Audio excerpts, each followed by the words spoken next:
Somnifère, le podcast. Bonsoir à tous, nous sommes le jeudi 3 juin et Somnifère vous raconte ce soir l'histoire d'une femme mariée qui se surprend secrètement à rêver d'une autre vie, à rêver de Paris, de ses fêtes, de ses célébrités, de ses vices. Elle réalise qu'elle prend de l'âge et désire goûter à ses plaisirs inconnus avant qu'il ne soit trop tard. Elle décide alors de quitter sa province pour quelques jours et de se rendre à la capitale sous un faux prétexte pour goûter secrètement à cette vie qui l'obsède. Et juste avant cela, une séance de relaxation pour finir la semaine en douceur et se préparer à sombrer dans un sommeil réparateur. Un bonne nuit tout spécial ce soir à Nathalie de Paris, Souad d'Aulnay-sous-Bois et Constance de Romilly-sur-Seine. Et merci d'avoir partagé Somnifère dans votre story Instagram. Plus d'infos en description de cet épisode. Je vous souhaite une excellente nuit et maintenant place à notre séance de relaxation. La séance de relaxation. Mettez-vous à l'aise, fermez les yeux et permettez-vous de déconnecter de votre journée.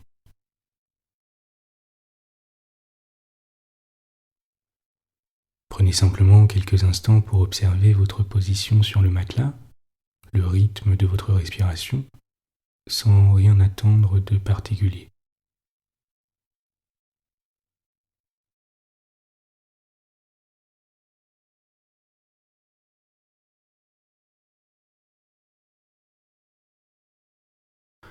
Sentez votre poitrine se soulever à l'inspire et redescendre à l'expire.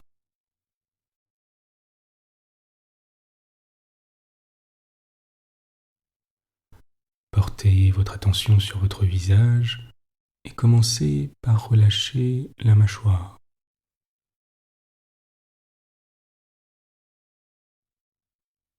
Puis la langue,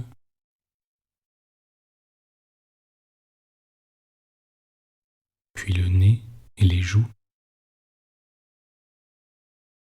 et vos paupières. L'espace entre vos deux sourcils qui se décrispe, et enfin votre front.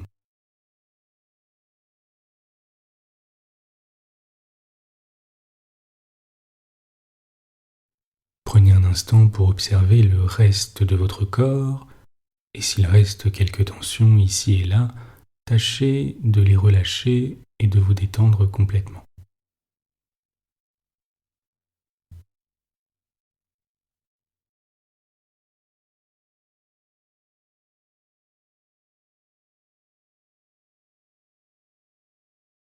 Plus vous inspirez, plus vous vous sentez calme et paisible.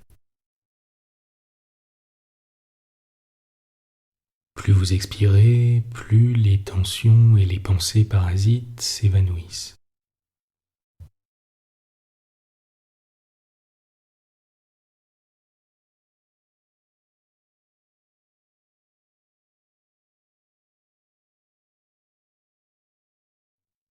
Imaginez à présent une plume qui a la capacité d'irradier la détente et la relaxation partout où elle passe.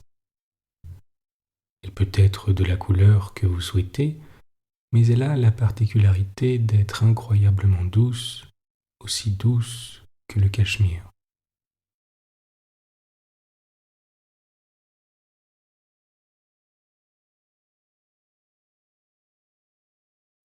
Elle se dépose au milieu de votre front, juste à la racine de vos cheveux, et commence à descendre tout doucement, tout en délicatesse.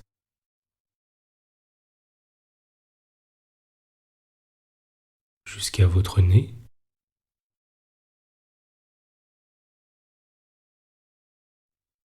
puis au niveau de votre bouche,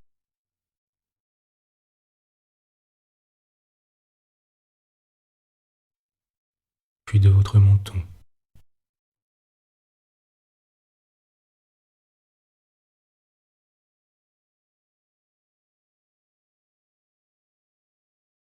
Avant d'arriver à votre cou,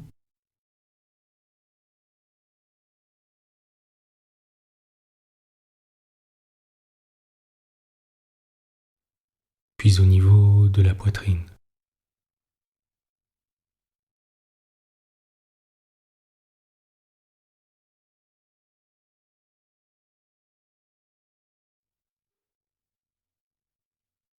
et de votre ventre qui est envahi d'un sentiment de bien-être et de confort.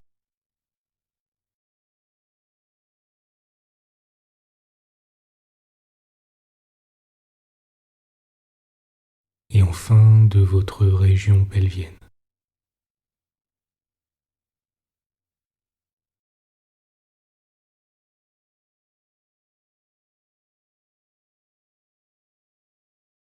Avant de remonter lentement au niveau de votre bas dos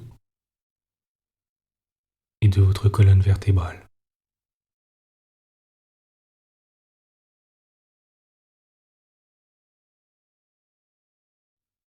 Vertèbre par vertèbre,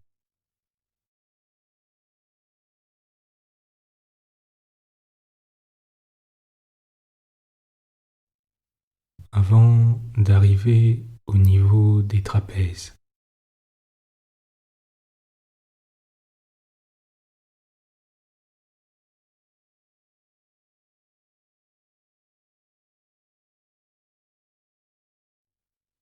Et de vos épaules qui s'abandonnent complètement sur le matelas.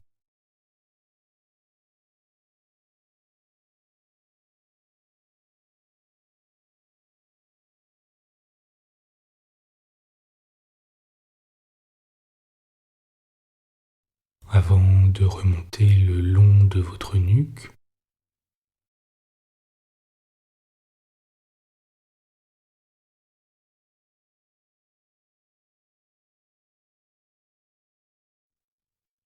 et de votre tête, désormais parfaitement relâchée.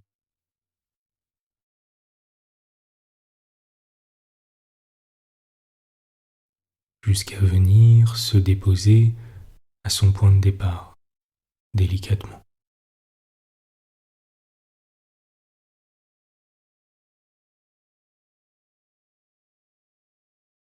Prenez un instant à présent pour ne rien faire d'autre que d'apprécier ce moment de tranquillité.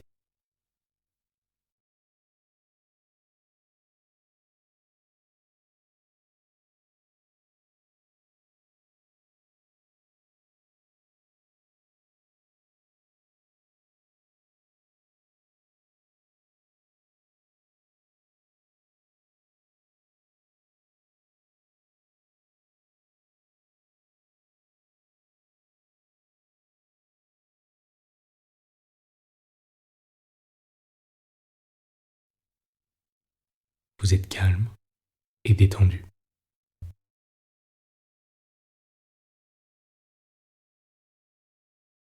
L'histoire du soir.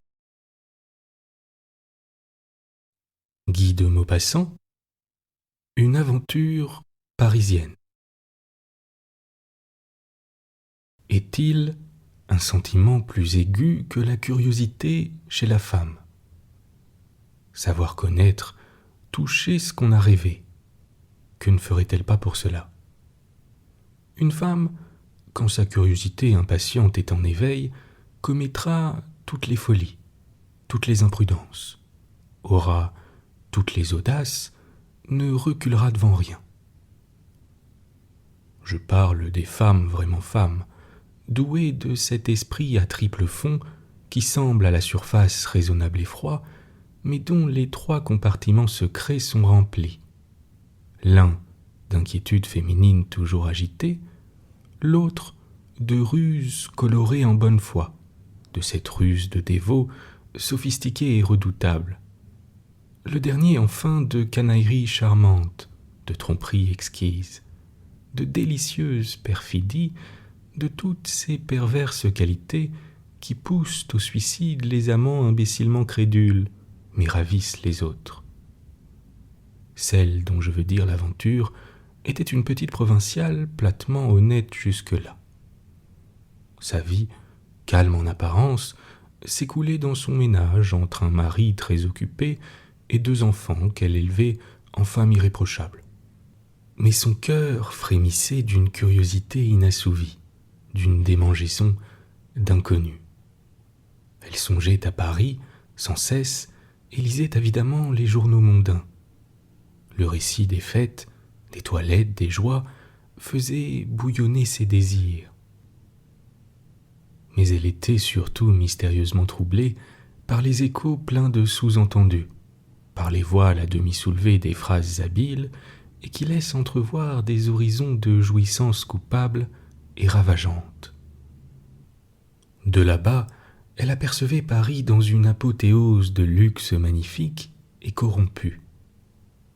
Et pendant les longues nuits de rêve, bercées par le ronflement régulier de son mari qui dormait à ses côtés sur le dos, avec un foulard autour du crâne, elle songeait à ces hommes connus dont les noms apparaissaient à la première page des journaux comme de grandes étoiles dans un ciel sombre. Et elle se figurait leur vie affolante avec de continuelles débauches, des orgies antiques épouvantablement voluptueuses et des raffinements de sensualité si compliqués qu'elle ne pouvait même pas se les figurer. Les boulevards lui semblaient être une sorte de gouffre des passions humaines et toute leur maison recelait assurément des mystères d'amour prodigieux. Elle se sentait vieillir, cependant. Elle vieillissait sans avoir rien connu de la vie, sinon ses occupations régulières, odieusement monotones et banales, qui constituent, dit-on, le bonheur du foyer. Elle était jolie encore, conservée dans cette existence tranquille comme un fruit d'hiver dans une armoire close, mais rongée, ravagée, bouleversée d'ardeurs secrètes. Elle se demandait si elle mourrait sans avoir connu toutes ces ivresses damnantes, sans s'être jetée, une fois seulement, une seule fois tout entière, dans ce flot des voluptés parisiennes. Avec une longue persévérance, elle prépara un voyage à Paris, inventa un prétexte, se fit inviter par des parents, et son mari ne pouvant l'accompagner, partit seul. Sitôt arrivée, elle sut imaginer des raisons qui lui permettraient au besoin de s'absenter 2 jours, ou plutôt 2 nuits, s'il le fallait, ayant retrouvé, disait-elle, des amis qui demeuraient dans la campagne suburbaine. Et elle chercha. Elle parcourut les boulevards sans rien voir, sinon le vice errant et numéroté. Elle sonda de l'œil les grands cafés, lut attentivement la petite correspondance du Figaro, qui lui apparaissait chaque matin comme un rappel de l'amour. Et jamais rien ne la mettait sur la trace de ces grandes orgies d'artistes et d'actrices. Rien ne lui révélait les temples de ces débauches qu'elle s'imaginait fermés par un mot magique, comme la caverne des 1001 nuits et ces catacombes de Rome où s'accomplissaient secrètement les mystères d'une religion persécutée. Ses parents, petits bourgeois, ne pouvaient lui faire connaître aucun de ces hommes en vue dont les noms bourdonnaient dans sa tête. Et désespérée, elle songeait à s'en retourner quand le hasard vint à son aide. Un jour, comme elle descendait la rue de la Chaussée-d'Antin, elle s'arrêta à contempler un magasin rempli de ces bibelots japonais si colorés qu'ils donnent aux yeux une sorte de gaieté. Elle considérait les mignons ivoires bouffons, les grandes potiches aux émaux flambants, les bronzes bizarres, quand elle entendit à l'intérieur de la boutique le patron qui, avec force révérence, montrait à un gros petit homme chauve de crâne et gris de menton un énorme magot ventru, pièce unique, disait-il. Et à chaque phrase du marchand, le nom de l'amateur, un nom célèbre, sonnait comme un appel de clairon. Les autres clients, des jeunes femmes, des messieurs élégants, contemplaient d'un coup d'œil furtif et rapide, d'un coup d'œil comme il faut et manifestement respectueux, l'écrivain renommé qui, lui, regardait passionnément le magot de porcelaine. Ils étaient aussi laids l'un que l'autre, laids comme 2 frères sortis du même flanc. Le marchand disait : « Pour vous, monsieur Jean Varin, je le laisserai à 1000 francs. C'est juste ce qu'il me coûte. Pour tout le monde, ce serait 1500 francs, mais je tiens à ma clientèle d'artistes et je lui fais des prix spéciaux. Ils viennent tous chez moi, monsieur Jean Varin. Hier, monsieur Busnac m'a acheté une grande coupe ancienne. J'ai vendu l'autre jour 2 flambeaux comme ça à monsieur Alexandre Dumas. Tenez, cette pièce que vous tenez là, Si M. Zola la voyait, elle serait vendue, M. Varin. » L'écrivain, très perplexe, hésitait, sollicité par l'objet mais songeant à la somme, et il ne s'occupait pas plus des regards que s'il eût été seul dans un désert. Elle était entrée tremblante, l'œil fixé effrontément sur lui, et elle ne se demandait même pas s'il était beau, élégant ou jeune. C'était Jean Varin lui-même, Jean Varin. Après un long combat, une douloureuse hésitation, il reposa la potiche sur une table. « Non, c'est trop cher, dit-il. » Le marchand redoublait d'éloquence. « Oh, monsieur Jean Varin, trop cher, cela vaut 2000 francs comme un sou. » L'homme de lettres répliqua tristement, en regardant toujours le bonhomme aux yeux d'émail. « Je ne dis pas non, mais c'est trop cher pour moi. » Alors, elle, saisie d'une audace affolée, s'avança. « Pour moi, dit-elle, combien ce bonhomme ?» Le marchand surpris répliqua. « 1500 francs, madame. » « Je le prends. » L'écrivain, qui jusque-là ne l'avait même pas aperçue, se retourna brusquement et il la regarda des pieds à la tête en observateur, l'œil un peu fermé, puis, en connaisseur, il la détailla. Elle était charmante, animée, éclairée soudain par cette flamme qui jusque-là dormait en elle. Et puis, une femme qui achète un bibelot de 1500 francs n'est pas la première venue. Elle eut alors un mouvement de ravissante délicatesse, et se tournant vers lui, la voix tremblante. « Pardon, monsieur, j'ai été sans doute un peu vive. Vous n'aviez peut-être pas dit votre dernier mot. » Il s'inclina. « Je l'avais dit, madame. » Mais elle, tout émue. « Enfin, monsieur, aujourd'hui ou plus tard, s'il vous convient de changer d'avis, ce bibelot est à vous. Je ne l'ai acheté que parce qu'il vous avait plu. » Il sourit, visiblement flatté. « Comment donc me connaissiez-vous » dit-il. Alors elle lui parla de son admiration, lui cita ses œuvres, fut éloquente. Pour causer, il s'était accoudé à un meuble et plongeant en elle ses yeux aigus, il cherchait à la deviner. Quelquefois, le marchand, heureux de posséder cette réclame vivante, de nouveaux clients étant entrés, criait à l'autre bout du magasin. « Tenez, regardez ça, monsieur Jean Varin. Est-ce beau ?» Alors toutes les têtes se levaient et elle frissonnait de plaisir à être vue ainsi causant intimement avec un illustre. Grisée enfin, elle eut une audace suprême, comme les généraux qui vont donner l'assaut. « Monsieur, dit-elle, faites-moi un très grand plaisir. Permettez-moi de vous offrir ce magot comme souvenir d'une femme qui vous admire passionnément et que vous aurez vue 10 minutes. » Il refusa, elle insistait. Il résista, très amusé, riant de grand cœur.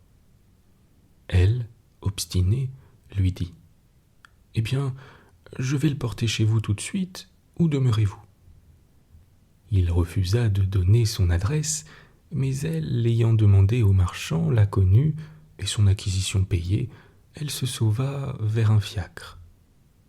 L'écrivain courut pour la rattraper, ne voulant point s'exposer à recevoir ce cadeau qu'il ne saurait à qui rapporter. Il la joignit quand elle sautait en voiture et il s'élança, tomba presque sur elle, culbuté par le fiacre qui se mettait en route. Puis il s'assit à son côté, fort ennuyé. Il eut beau prier, insister, elle se montra intraitable. Comme ils arrivaient devant la porte, elle posa ses conditions. « Je consentirai, dit-elle, à ne point vous laisser cela si vous accomplissez aujourd'hui toutes mes volontés. » La chose lui parut si drôle qu'il accepta. Elle demanda « Que faites-vous ordinairement à cette heure-ci » Après un peu d'hésitation, « Je me promène, dit-il. » ils partirent. Il fallut qu'il lui nommât toutes les femmes connues, surtout les impures, avec des détails intimes sur elles, leur vie, leurs habitudes, leur intérieur, leurs vices. Le soir tomba. « Que faites-vous tous les jours à cette heure ?» dit-elle. Il répondit en riant. « Je prends l'absinthe. » Alors, gravement, elle ajouta. « Alors, monsieur, allons prendre l'absinthe. » Ils entrèrent dans un grand café du boulevard qu'il fréquentait et où il rencontra des confrères. Il les lui présenta tous. Elle était folle de joie. Et ce mot sonnait sans répit dans sa tête. Enfin, enfin. Le temps passé, elle demanda « Est-ce l'heure de votre dîner ?» Il répondit « Oui, madame. »« Alors, monsieur, allons dîner. » En sortant du café Bignon. « Le soir, que faites-vous » dit-elle. Il la regarda fixement. « Cela dépend. Quelquefois, je vais au théâtre. »« Eh bien, monsieur, allons au théâtre. » Ils entrèrent au vaudeville, par faveur grâce à lui, et gloire suprême, elle fut vue par toute la salle à son côté, assise au fauteuil de balcon. La représentation finie, il lui baisa galamment la main. « Il me reste, madame, à vous remercier de la journée délicieuse. » Elle l'interrompit. « À cette heure-ci, que faites-vous toutes les nuits ?»« Mais je rentre chez moi. » Elle se mit à rire d'un rire tremblant. « Eh bien, monsieur, allons chez vous. » Et ils ne parlèrent plus. Elle frissonnait par instants, toute secouée des pieds à la tête, ayant des envies de fuir et des envies de rester, avec tout au fond du cœur une bien ferme volonté d'aller jusqu'au bout. Dans l'escalier, elle se cramponnait à la rampe tant son émotion devenait vive, et il montait devant, essoufflé, une allumette bougie à la main. Dès qu'elle fut dans la chambre, elle se déshabilla bien vite et se glissa dans le lit sans prononcer une parole, et elle attendit, blottie contre le mur. Mais elle était simple comme peut l'être l'épouse légitime d'un notaire de province, et lui plus exigeant qu'un pacha à 3 queues. Ils ne se comprirent pas du tout. Alors, il s'endormit. La nuit s'écoula, troublée seulement par le tic-tac de la pendule, et elle, immobile, songeait aux nuits conjugales, et sous les rayons jaunes d'une lanterne chinoise, elle regardait navrée à son côté ce petit homme sur le dos tout rond dont le ventre en boule soulevait le drap comme un ballon gonflé de gaz. Il ronflait avec un bruit de tuyaux d'orgue, des renâclements prolongés, des étranglements comiques. Ses 20 cheveux profitaient de son repos pour se rebrousser étrangement, fatigués de leur longue station fixe sur ce crâne nu dont il devait voiler les ravages. Et un filet de salive coulait d'un coin de sa bouche entr'ouverte. L'aurore enfin glissa un peu de jour entre les rideaux fermés.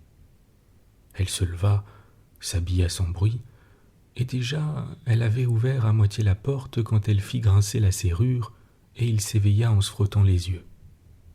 Il demeura quelques secondes avant de reprendre entièrement ses sens, puis quand toute l'aventure lui fut revenue, il demanda « Eh bien, vous partez ?» Elle restait debout, confuse. Elle balbutia. « Mais oui, voici le matin. » Il se mit sur son séant. « Voyons, dit-il, à mon tour, j'ai quelque chose à vous demander. » Elle ne répondait pas, il reprit. « Vous m'avez bigrement étonné depuis hier. Soyez franche. Avouez-moi pourquoi vous avez fait tout ça, car je n'y comprends rien. » Elle se rapprocha doucement, rougissante comme une vierge. « J'ai voulu connaître le vice. Eh bien, ce n'est pas drôle. et elle se sauva, descendit l'escalier, se jeta dans la rue. L'armée des balayeurs balayait, ils balayaient les trottoirs, les pavés, poussant toutes les ordures au ruisseau. Du même mouvement régulier, d'un mouvement de faucheurs dans les prairies, ils repoussaient les boues en demi-cercle devant eux, et de rue en rue, elle les retrouvait comme des pantins montés, marchant automatiquement avec un ressort pareil.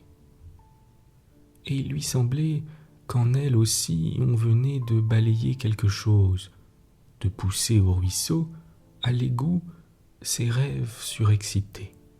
Elle rentra essoufflée et glacée, gardant seulement dans sa tête la sensation de ce mouvement des balais nettoyant Paris au matin. Bonne nuit. Bonne nuit.